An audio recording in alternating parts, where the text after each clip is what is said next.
Felicity Dowd is a singer-songwriter from the south coast of New South Wales who released her first single, Blue Skies, in 2021, the song Handle It last year, and this year, the really lovely song, not that the others weren't lovely, this one's lovely too, Honeycomb and Glue, and I'm going to ask her about it. Hello, Felicity. Hello, how are you? I'm very well, thank you. It is a great song, and of course, a really distinctive title, Honeycomb and Glue. So I'm going to ask you, what was the inspiration behind it? Yeah, it definitely does stand out. It's not every day that you hear those two words in the same sentence, but it was actually really interesting. When I was younger, I used to put one or two random words on a page and try and write a whole song about it. And this song came about last year. I decided to try and do that technique again, just put two single words down. And I mean, the first step is always trying to work out how they correlate together. And for me, that was definitely the stickiness of both words. And I kind of related that to that connection that we feel to one another, be that your partner, your loved one, your family member, your friend, anyone.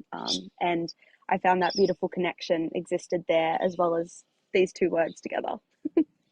I'm so interested in your technique of putting two random words on a page. So was that to help, like a technique that you thought, oh, I need some way to inspire myself to write songs or to get ideas, and this is just going to be what I do? Oh, absolutely. So I write songs at least once a week to every day almost. I've always been obsessed with it since I was about 9 or 10. And after a while, being a young person, you slowly lose a bit of the inspiration. You know, you go out and I don't know, hang out with someone and then you write songs about that. But then after, you're like, oh, okay, now I've got no life experience to write about. But for me, I always try and find these techniques and these methods of trying to get myself to think outside the box. And a lot of the time, the songs that come out of it are rubbish. I'd never play them to anyone. But this was one of those beautiful things where I kind of gave myself a really short period of time, two single words, and tried to write just whatever came out of me. And it just created this really very authentic kind of piece that I was really, really proud of. I have to tell you, I think when you're older as well, inspiration can be hard to come by. It's just generally, I think it's, especially when you're creating a lot the way you are, obviously, it's just sometimes the well is going to be a bit dry. But you talked about some of the songs being rubbish. I suppose, given how long you've been, not that you're, an old person, but given that you've been writing for a while, you probably realized that you need the rubbish to clear out for the good stuff to come through. Oh, absolutely. And it's something I encourage like a lot of kids and younger people to do as well. They'll often sit there and go, oh, every time I write, the song's not very good. And I like to remind them that most writers have probably a book and a half of really bad songs to get that one gem that really stands out and you're really proud of. And it's one of those beautiful things. You can't let the critic kind of come into the room until after you finish writing. Mm-hmm. So I treat every song the same when I'm writing it. Even if it's rubbish, it's still a song, it's still an emotion, and it's still a story. So I still put that same kind of effort in, but then afterwards I'll decide, okay, is it something that I want to sing? Is it something I want to release? Or is it something that might go on the shelf for a little while and I might come back to it later, or it was just good practice? Yeah, right. Yeah. When a song like Honeycomb and Glue comes to you, because you said you decide after what happens to it, but do you have like a little feeling, a little instinct about something that's going to work? Oh, I'll sit there and I'll play it like 60 times in a row. And every time I just like sit there in it. And it's this really weird moment where it's just, once I finish this song, it's just me and the song in a room by myself. Sounds kind of lonely, but it just like fills me with this like certain feeling that's so hard to describe. But it's from that moment I know that it's going to connect. And obviously I start road testing them. I start performing them at places and seeing how other people connect to them as well. And this is one of those beautiful songs that like straight away, instantly people were, saying that they loved the song. They wanted it to represent their relationships and they related to it. So that as a songwriter is such an amazing thing to hear. Well, from what I understand, people have been playing it at their weddings. Does that mean you've been playing it at their weddings? I have played it at a few weddings, yeah. So I do a lot of ceremonies and stuff. So I've had a few people be like, oh, sing your love songs and sing these. And I've had people come up to me after gigs and say, when are you recording this one? Obviously back before it was released, saying, we want this to be our wedding song. We want this to be our song. Let us know when it's out. So I've obviously been sending it to those people, getting in touch with them, letting them know it's out. And it's just such a rewarding experience because quite often I write about other people's emotions, but this song was very much something I connected with, and to see other people connect to it as well is such an awesome feeling. Yeah. So you're clearly a very diligent songwriter. You know the place of craft and sticking with it and showing up. Is this something that was there from the start of your songwriting? Was it something that you actually learned being a musician, that you have to practice, practice, practice, and then you get to do the good stuff? Yeah, well, it was actually interesting. I feel like I've always been quite a determined person, even from a kid. I mean, my mum used to say the quote to me, hard work beats talent till talent works hard. And I've always kind of had that in my mind. If I'm not the best at something, I can always work on it to be better. And, no one's perfect. There's always going to be someone that's a lot better than you at something. So you might as well get in there, give it your best shot. And songwriting has definitely been one of those things, and just playing music in general, where I kind of started on the back foot. I didn't start performing until I was about 13, whereas most of my peers started when they're about 8. So it was kind of just go time. I've got to put as much effort in as I feel like doing. And basically, having fun with it is the main thing, and just trying to get as far as I can. And I had an English teacher at school who said talent and application is an unbeatable combination. Bit of a variation on yours, but I think in your case also true. Oh, yeah. So your singing voice is so well developed. I mean, you said you started performing at 13, but there's such a lovely tone to it. I'm wondering, when you did start performing, was that tone there? Is it something that you've actually consciously developed? Well, actually, it's definitely something I've developed over the years. The running joke in my family is when I was about 6 or 7, I could not sing a note. Like, you'd hear me sing and you'd be like, oh, she's trying. It's good. But I actually started learning piano at about 6. And from sitting at the piano and hearing the notes all the time, I slowly kind of registered how to sing. And through working through, I've had some beautiful teachers over the years, including Limbo Tell. So working with those people and obviously performing as much as I could, that voice has definitely developed, and I've worked out songs that do kind of suit my tone, songs that don't, and also had a bit of fun playing songs in as many different genres as possible. So always trying to add a bit of something fresh and see what my voice can do, because it's quite cool. Sometimes you'll look at a note and you'll be like, no, I can't hit that. But if you slowly work on it, you'll get there eventually. Because Handle It is a different style to the other two songs, and it's more of a poppy feel. So clearly pop music may also be on your future. Yeah, no, I remember going into Rod Motby, who's my amazing producer down at Tracking Dog Studios, and basically my goal is I don't want any song to sound identical. I feel like every song kind of has its sound and its story, and I want to be able to, rather than being like, this is my music, I want it to sound like this, I want to be like, well, that's the music that that story deserves. So kind of every song so far has had a different tone, and I absolutely love the process from when I take it into Rod and when it comes out at the end. Quite often, like Handle It, for example, was like this very slow ballad, but we slowly started getting inspiration from Fleetwood Mac and all these awesome 70 bands, and it became this awesome kind of retro modern pop song, which I absolutely love. So it's an awesome process to be a part of, and I'm very happy that I have kind of the support around me to be able to express myself in as many different ways as possible. When you were growing up and forming your identity as a musician, I guess, what music were you listening to? So actually, a lot of folk and country music. When I was a kid, my dad used to play country music in the car. I grew up with the Chicks and Garth Brooks, Casey Chambers, Lee Kernaghan, all of those guys. But as I got a bit older, my family moved to Cobargo, which is where the Cobargo Folk Festival is, which is a massive folk event. And the whole Bega Valley area is a very folk orientated area. So there's a lot of folk artists, there's a lot of opportunities for folk artists. So I kind of slipped into that because I found the storytelling was very similar between folk and country music. And now I've just gotten so many experiences through both genres. They're very much linked together, and it is a really beautiful thing. People cross between them all the time. like this weekend I'm up at the Sydney Folk Festival, so just kind of seeing all those people that, you know, are there for the stories and there for the emotions, and that part of the songwriting is beautiful. And yeah, definitely country and folk, they're probably my main two genres, and definitely the ones that have inspired me the most over the years. Now, you mentioned Lynn Botel, and I imagine you might have met Lynn for the first time at the Junior Academy of Country Music, which you attended.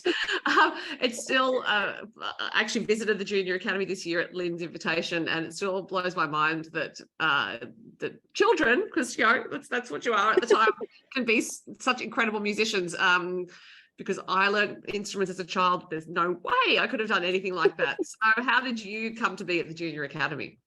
Yeah, so it was really interesting. I had only been performing for about a year when we found out about the Junior Academy. The year before I went, I had done a busking championships and then decided, yep, I love this. I want to keep playing, and told my dad I want to go to Tamworth, and he was obviously straight on board because he loved country music. Yeah. But when we first went up to Tamworth, we heard all this talk from all the other kids at obviously the talent quests, and they were talking about this Junior Academy of Country Music, and I had never heard of what it was before.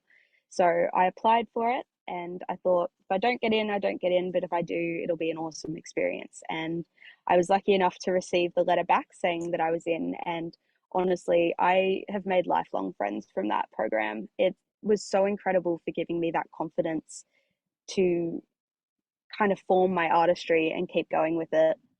And even last year, I went back to the Senior Academy. I loved it so much. Just the people that you meet and the things that you learn from these people that have been in the industry for such a long time. It's honestly a priceless experience. Yeah, it is a phenomenal professional development opportunity, regardless of whether it's junior or senior academy. But for you going to senior academy, did it feel like, okay, well, now I'm going because this is my path? Or I suppose junior academy, you're thinking, I hope this is my path. But senior Yeah, academy kind of made that commitment to do it. I definitely feel like that was the case. Like, because obviously when you're a kid, you don't know what you're going to do when you grow up. I was still kind of set on the fact that I'd be a news presenter. But as I got a bit older, it was kind of like, no, I actually have a shot at music. I might as well, while I've got the chance, move out into a band. I might as well start doing this full time, do the academy, get all those life skills in there, because they teach not just the music side of things, but the business side as well, which is super important these days. And yeah, honestly, the things that I learned this year have helped me throughout the rest of the year. I've gotten so many tips, and I now kind of see a path for myself in the music industry in some capacity forever. Now, you mentioned that you moved into a van, and which I found out just before we started recording. So this is part of your commitment to music. You are moving and playing in various places around Australia. Yeah, I was super inspired by, Slim Dusty, Fanny Lumsden. There's been so many incredible Australian country artists over the years that have just gone, stuff it, we're going in a van and going to tour the country. And I was struggling a lot with living in accommodation at uni. I was in an apartment and I just did not like being surrounded by people. I felt really disconnected from, the land and the environment around me. So moving into a van was actually one of those decisions that I made to kind of try something new, see if it worked, and just get the opportunity to travel. As a uni student, you do have a lot of big breaks and big holidays, so you can kind of travel from place to place. I recently just got back from a tour where I did from out to Broken Hill, down to Adelaide, through South Australia, Great Ocean Road, and back up again. And it's just such incredible experiences, and I feel so very lucky to be able to have moved out, to be able to tow the van, full stop. And yeah, it's honestly, I have never been happier. You mentioned studies, and you are studying, media studies, because you also mentioned that you thought about being a news presenter. So I guess you're still studying, so you feel that media studies is a good path for you as well. Yeah, it's actually really interesting. So it's a very practical course, the one I'm doing. So it relies very heavily on like creating media content. So I do a lot of work at folk festivals and stuff through volunteering and positions to actually help with their marketing teams. Right. So I find that's a really good way for me to give back to those festivals and those committees that have given me opportunities since I was like 13 and 14. And it's a really beautiful thing because I can kind of use the techniques that I'm learning at uni for both my own personal growth as an artist through obviously social media, but also for these festivals through website design and all sorts of different things. So it's pretty cool. And even though I haven't gone down a fully journalistic path, I've definitely used it in so many different aspects within my own career. Yeah, so your life is very full. I don't know how you've actually got time to drive the van around between you. It is interesting. I feel like, so at the moment I've got Monday, Tuesday classes, and basically I'll go in to uni, I'll sit there all day just studying, getting everything done, and then I'll travel basically from Thursday onwards. So Wednesday is like business day, and then Right. everything else, it's kind of like squeezing it into a tight schedule. But one thing I've definitely focused on is, obviously it is a lot of time on the road and a lot of time by myself. So making time for those social aspects as well is such an important part, and making time for those catch ups. And I have always found driving very therapeutic. So I find it's a really nice separator between uni life, music life, and, you know, personal life. So Yeah. yeah. And you mentioned that you set aside a day for songwriting once a week. Does that mean that when, if ideas come to you while you're driving, for example, or at other times, that you're actually just collecting them? And so when you have that dedicated time to do it, you'll address them then? Yeah, there's definitely been a lot of times that I've been sitting there humming something, waiting for the next turn off that I can quickly jump into. Yeah, a lot of if someone's sitting next to me in the car, it's like, quick, write this down, put it on a pad. And then obviously when I do have time to write, I'll come back to it later. And look through those ideas. I think I've probably got about 500 ideas in dot points on my phone that I can just kind of scroll through. Look, have I done that one yet? Or can I feel anything about this idea right now? So there has been a few songs I've written whilst driving and kind of just had to cycle through until I can stop and write it down. But it definitely, inspiration strikes a lot. I have heard this quite a bit, that driving is a good opener of channels, I guess, creative channels, but of course impractical in terms of getting the notes down. Yeah. Yeah, definitely driving and having a shower, because I feel like you're definitely focused on one task, but you're not really thinking about anything. So your brain just starts branching off into, oh, this is a great songwriting idea. So given that you are, permanently traveling, I guess, or permanently available to travel, does that mean that you're booking your gigs not too far ahead? Like you're just sort of going where inspiration strikes you, or do you have to book quite far ahead? I find I do have to book quite far ahead, also in terms of holiday times, because trying to get caravan sites can be quite challenging sometimes. But no, I do find I book quite far ahead. And, there are some trips that I can't take my caravan. Like next week, I have the Gympie Music Muster. I'm in the Talent Quest, for example. I can't really drive it up there because that's about 16 hours and I'm one person. So instead, you fly those gigs and then you come back. But things like the tour and that was very much a 12-month lead up to it, working out what releases do I have coming up, what songs do I have coming up, who do I know in those areas that I know will come to the gigs, who do I want to reach out to in those areas, to meet or catch up with. So it's definitely a lot of preparation, but I always find it so worthwhile afterwards, because once you've put in that hard work, you can kind of just really sit back and enjoy it and enjoy the people you're meeting, enjoy the experience. And I love to do all the tourist stops on my way. So I'm definitely like, oh, Heritage Centre. Okay, we're driving in there. So yeah, you plan out a lot of the accommodation and the gigs, but then you just kind of let the rest be rather spontaneous. Yeah. So coming up for you music wise, I imagine you'll be working on some more songs if you don't already have some recorded. Yes, I do have some recorded. It's working out dates and releases, so it can be a bit tricky sometimes, but I definitely have so many more in the pipeline, ready to kind of see the world. So very excited. I'm very excited too, because the first three have been fantastic. So Felicity, it's been so lovely to talk to you. You are a very interesting, very well organized, inspirational person, actually. I've found it inspiring talking to you. So thank you very much for your time. And I look forward to your next release. Oh, thanks so much for having me.